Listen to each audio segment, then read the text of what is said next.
2015 में जब नीतीश कुमार के साथ आए, उसके बाद से तेजस्वी यादव में बिहार के मुख्यमंत्री की छवि और नीतीश का उत्तराधिकारी खोजा जाने लगा। प्रशांत किशोर जैसे ही फ्रेम में आए और लगने लगा जनता दल यूनाइटेड के पुराने दिग्गजों को कि वो प्रभाव में आ रहे हैं, तो उनके पीछे एक लॉबी काम करना शुरू कर दी और प्रशांत किशोर को अंततः जदयू छोड़ना पड़ा। कई दिग्गज नेताओं ने, समता पार्टी के काल के कई नेताओं ने नीतीश कुमार को गाहे बगाहे ये सलाह दिया है कि आप निशांत को सामने ले आइए और पार्टी का कमान उनके हाथ में दीजिए, उसके बाद पार्टी को बचाना तभी संभव हो पाएगा। जगदेव बाबू के पुत्र नागमणि एक बार फिर से मुखर हो गए हैं। नोरमा ग्रुप, जो सोचता है वो करता है, आपके अपने सपनों का आशियाना। लगातार इस बात की चर्चा शुरू हो गई है, जब नीतीश कुमार पिछले विधानसभा सत्र के दौरान जब अपनी बातें रख रहे थे, तो उस समय से ही चर्चा हो गई थी कि नीतीश कुमार थोड़ा अस्वस्थ रहने लगे हैं और पार्टी के भीतर भी जो संगठनिक प्रक्रिया है उसको निभाने के लिए नीतीश कुमार उस तरह से सक्रिय नहीं है जैसा आज से 1 साल 2 साल पहले हुआ करते थे। इन सभी बातों को लेकर के ये तलाश होने लगी कि नीतीश कुमार का उत्तराधिकारी कौन होगा, लेकिन अब नीतीश कुमार के उत्तराधिकारी का नाम सामने आ गया है। हम ये बात इस आधार पर कह रहे हैं कि जिस तरह से एक्शन में पिछले आपने 1-1.5 महीने में देखा होगा कि बार बार नीतीश कुमार के पुत्र निशांत जो हैं वो मीडिया के सामने आते हैं, चाहे जिस कारण जो भी रहा हो, लेकिन मीडिया के सामने आ रहे हैं और मीडिया के सामने आकर के वो कई तरह की बातें अपनी रख रहे हैं। हालांकि उन्होंने इनकार किया है कि उनका राजनीति में आने का कोई ऐसा प्लान नहीं है और ना वो आना चाहते हैं, लेकिन इन सब के बावजूद जो लगातार नीतीश कुमार पर दबाव बन रहा है या फिर पार्टी के भीतर इस बात को लेकर के अब संशय की स्थिति आ गई है कि अगर नीतीश कुमार अपने परिवार से या अपने किसी करीबी को कमान नहीं देंगे तो ऐसी स्थिति में मामला गड़बड़ा सकता है। इस बीच में कई परिवर्तन हुए हैं।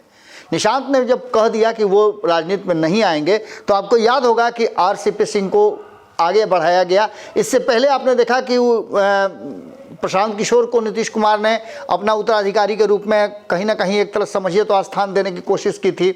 उसके बाद आरसीपी सिंह आए। इसके अलावे इधर आपने कुछ दिन पहले देखा होगा कि उपेंद्र कुशवाहा को लाने के बाद 2021 में जब उपेंद्र कुशवाहा आए तो कहा जा रहा था कि लवकुश समीकरण को साधने के लिए और इस जदयू को बनाए रखने के लिए, बचाए रखने के लिए उपेंद्र कुशवाहा को लाया गया है जो नीतीश कुमार के उत्तराधिकारी बनेंगे।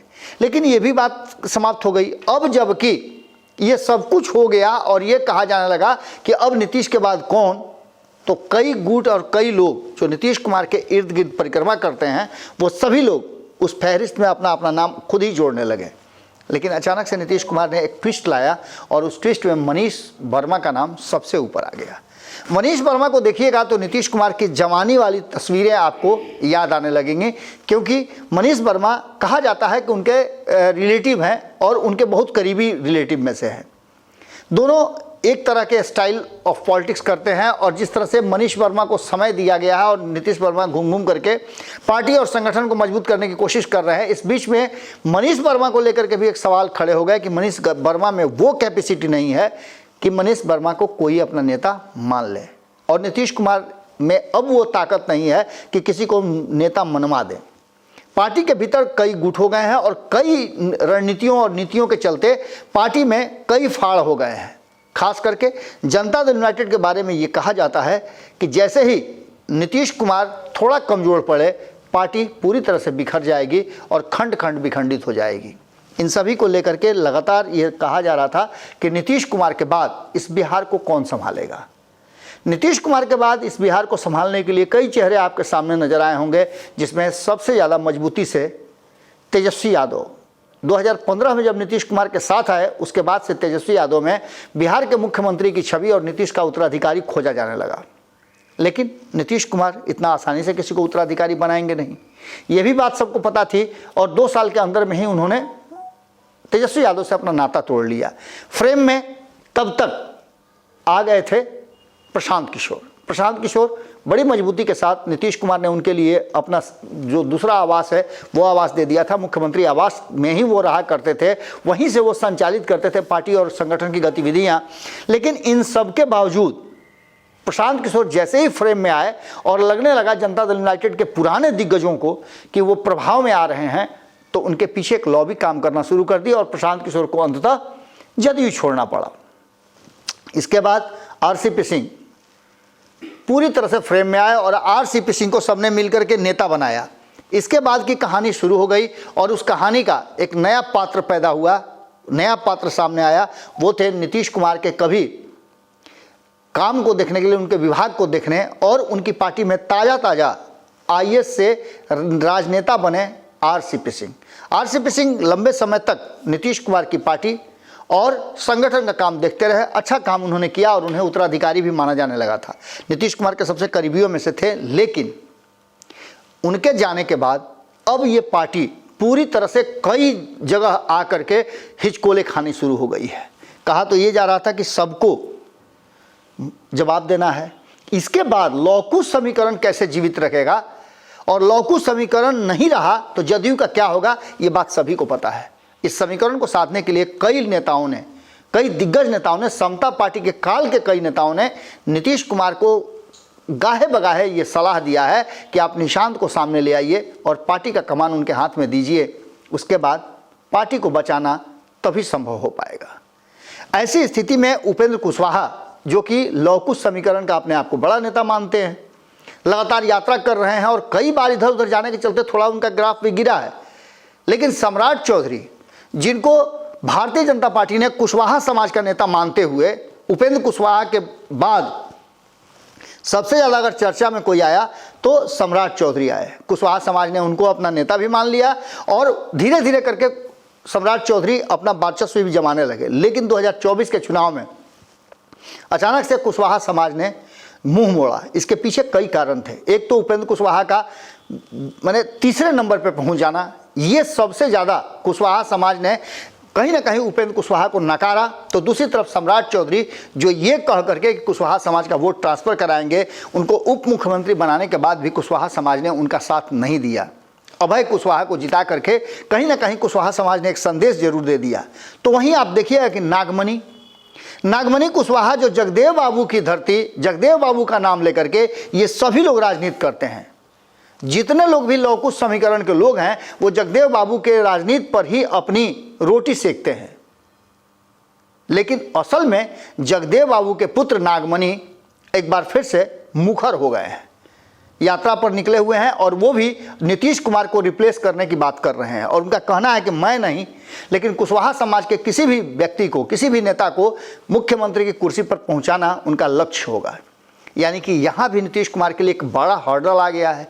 तो उसके अलावे तेजस्वी यादव पूरी तरह से तैयार नजर आ रहे हैं उत्तराधिकारी बनने के लिए। चिराग पासवान धीरे धीरे करके जिस तरह से उनका कद बढ़ा है, और धीरे धीरे क्या, अभी तो हाल फिलहाल में हमने कई टीवी डिबेट में भी देखा है कि अभी हाल फिलहाल में अक्षय कुमार से लेकर के सभी ने पूछा है कि सबसे लोकप्रिय नेता कौन, तो अक्षय कुमार का कहना है कि चिराग पासवान। सबसे ज़्यादा एनर्जेटिक नेता कौन, तो चिराग पासवान। और नरेंद्र मोदी भी इस बात को समझ गए। इसलिए आपने देखा होगा कि नरेंद्र मोदी के हर मंच पे जब बिहार की बात होती है तो चिराग पासवान सबसे नंबर 1 में होते हैं और नरेंद्र मोदी के बगल में होते हैं। अभी 2 राज्यों के चुनाव में, झारखंड हो या महाराष्ट्र हो, किस तरह से चिराग पासवान को प्रयोग किया जा रहा है ये भी आपने देखा होगा। यानी कि नीतीश कुमार के प्रबल दावेदारों और उत्तराधिकारियों में से एक नाम चिराग पासवान का भी है। इनके पास भी अपने समाज का एक बड़ा वोट बैंक है, जो वोट बैंक इनके साथ इंटैक्ट है। इसके अलावा आपने देखा होगा कि संतोष सुमन, जिनको लेकर के बड़ी ख्वाब पाल रखा है जीतन राम मांझी ने, ये भी पूरी तरह से तैयार नजर आ रहे हैं, उत्तराधिकारी बनने की होड़ में हैं। बिहार के मुख्यमंत्री बनने की सारी काबिलियत इनके भीतर बताते हैं जीतन राम मांझी। उन्होंने तो तुलना तेजस्वी यादव से कर दी थी कि वो पढ़े लिखे नहीं हैं और ये हमारे पढ़े लिखे हैं, इसलिए इनको बनना चाहिए। इसके अलावे आपने देखा होगा कि किस तरह से प्रशांत किशोर, जो अचानक से 2 साल के यात्रा के बाद अपनी पार्टी बनाए 1 महीना पहले, और उसके बाद से वो सीधे तौर पे चुनावी मैदान में, रणनीति में उतर गए हैं। इसके मायने आप समझ ही सकते हैं कि क्या है। अच्छा प्रदर्शन अगर उनका हो जाता है 23 तारीख को परिणाम में, तो वो भी उत्तराधिकारी की लिस्ट में सबसे मजबूत होंगे। तो उधर आरसीपी सिंह भी आशा पार्टी बना करके वो भी आशान्वित है कि नीतीश कुमार के उत्तराधिकारी की कुर्सी तक पहुंचा जा सकता है। कुर्मी समाज का वोट अगर आ गया तो बाकी के समाज को जोड़ा जा सकता है, जोड़ गांठ करके किसी तरह से नीतीश कुमार की विरासत को संभालने का मौका मिल सकता है। लेकिन इन सब में सबसे ज़्यादा जो महत्वपूर्ण नाम आ गया सामने, और वो भी इसलिए कि हम शुरू में ही आपको बताया कि पिछले 2 महीना से ये बात लगातार चल रही है। जब से नीतीश कुमार इंडिया गठबंधन छोड़ करके एनडीए गठबंधन की तरफ आए हैं, तब से ये बात चल रहा है कि जनता दल यूनाइटेड को कैसे बचाया जा सकता है और जनता दल यूनाइटेड को कैसे इंटैक्ट रखा जा सकता है, कौन कमान संभालेगा। संजय झा को कार्यकारी अध्यक्ष बनाया गया था, तभी हमने आपको एक खबर बताई थी कि ये टेम्पररी अरेंजमेंट है और संजय झा को सिर्फ ही कार्यकारी अध्यक्ष बना करके एक सिंबॉलिक जो पहचान है वो दी गई है। और संजय झा को बड़ी जिम्मेवारी है कि नीतीश कुमार के साथ अब तक रहे हैं, अब निशांत को ट्रेनिंग दें। संजय झा निशांत को ट्रेनिंग देना शुरू कर चुके हैं। इसके अलावा और कई लोग हैं जो निशांत कुमार को ट्रेनिंग दे रहे हैं कि वो कैसे राजनीति में अपने आप को प्रमोट करें और स्थापित करें। ऐसा ही एक नज़ारा देखने को मिला हरियाणा में। हरियाणा में एक निजी कार्यक्रम में गए नीतीश कुमार, उनसे पहले वहाँ निशांत पहुँचे हुए थे। और निशांत किस कार्यक्रम में पहुंचे हुए थे, तो नीतीश कुमार के जो पीएसओ हैं उनको, उनके घर में, उनके परिवार में शादी थी। उस शादी में परमवीर हैं उनके जो पीएसओ हैं, उनके यहाँ शादी थी हरियाणा में। और वहाँ खास करके निशांत का मौजूद होना और नीतीश कुमार से पहले, नीतीश कुमार के पहुँचने से पहले वहाँ पहुँच गए, इसका मतलब है कि कहीं ना कहीं नीतीश कुमार के जो कार्यशैली है, जो लोग हैं, उनके बीच धीरे धीरे निशांत अपनी पैठ बना रहे हैं। वहाँ पहुँचने के बाद संजय झा के साथ जब पहुँचे नीतीश कुमार, तो निशांत ने दोनों का पैर छुआ। इससे पहले आपको याद होगा कि हमने बताया था कि भारतीय जनता पार्टी और ख़ास करके नरेंद्र मोदी को अगर देखा जाए तो बार बार नीतीश कुमार पैर छू के प्रणाम कर रहे हैं। कहीं ऐसा तो नहीं कि निशांत को स्थापित करने के लिए ये सारे स्वांग और सारी प्रक्रिया चल रही हो। निश्चित रूप से निशांत अगर जदयू का कमान संभाल लेते हैं तो जदयू में जो बिखराव की बात कही जा रही है वो रोका जा सकता है।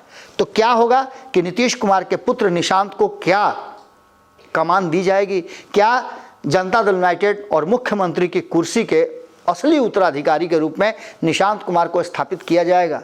ये सवाल निश्चित रूप से चर्चा का विषय बना हुआ है। अब देखना होगा कि इस सवाल का जवाब क्या निकल करके आता है। जुड़े रहिएगा भारत लाइव के साथ। खबरों का सिलसिला लगातार जारी है। कहानी में ट्विस्ट लगातार आ रहा है और हम आप तक वो ट्विस्ट पहुंचा रहे हैं। आपके सपनों को हमने सजाया है, ई होम्स पैनोरामा को हमने बनाया है। ई होम्स मेरा एक सपना था जिस पे मैं पिछले 4 साल से काम कर रहा था। हमने जो बनाया है वो सबने है माना। ई होम्स पैनोरामा में हो आपका भी आशियाना। और फाइनली हमने 2021 में इस प्रोजेक्ट को लॉन्च किया। बहुत लोग अप्रिशिएट कर रहे हैं कि पूर्णिया जैसे शहर में, बिहार के, एक तो बिहार की बात करें उसमें भी पूर्णिया जैसे छोटे जगह में इस तरह का लाइफस्टाइल देना, ये सुन के हम लोगों को बहुत अच्छा लगता है। ई होम्स में हमने कुछ और भी किया है, जैसे हम जिस जगह में रह रहे हैं हमारे फैमिली सिक्योर हो, उनको सिक्योरिटी का ध्यान में रखा है। आपकी सुविधा और सुरक्षा आपके लिए खास है, ये आपका विश्वास है। इसमें आर्टिफिशियल इंटेलिजेंस का 7 लेयर सिक्योरिटी का हमने इस्तेमाल किया है। लस ग्रीन कैंपस को बनाया है। यदि हमारा बाउंड्री वाल है तो वो वर्टिकल गार्डन है। ये जितनी भी फैसिलिटी होता है एक इंटरनेशनल टाउनशिप में ई होम्स है, ये हम लोग विश्वास नहीं कर पा रहे हैं। जो भी हमारे मित्र दोस्त या जो भी हमारे बाहर के बाहर आते हैं तो हम लोगों को बहुत अच्छा सुनने को मिलता है और बहुत अच्छा क्रेडिट मिल रहा है। वो सारा हमने सिर्फ एक बिल्डिंग नहीं बनाया, हमने एक बहुत अच्छा लाइफस्टाइल दिया ई होम्स में। और मेरा एक सपना था जिसको मैं आज फुलफिल होते हुए देख पा रहा हूँ। ये आपका आवास है। ई होम्स पैनोरामा में अब आपका निवास है। E homes Panorama, luxurious lifestyle redefined. Panorama group, जो सोचता है वो करता है।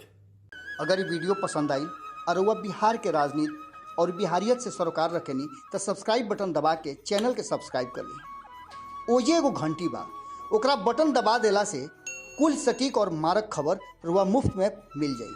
अगर रुआ पत्रकारिता के हमनी के नया प्रयोग में सहयोग कर चाहतानी तो ज्वाइन बटन दबा दी। पेटीएम नंबर नोट कर ली 9386816700। धन्यवाद।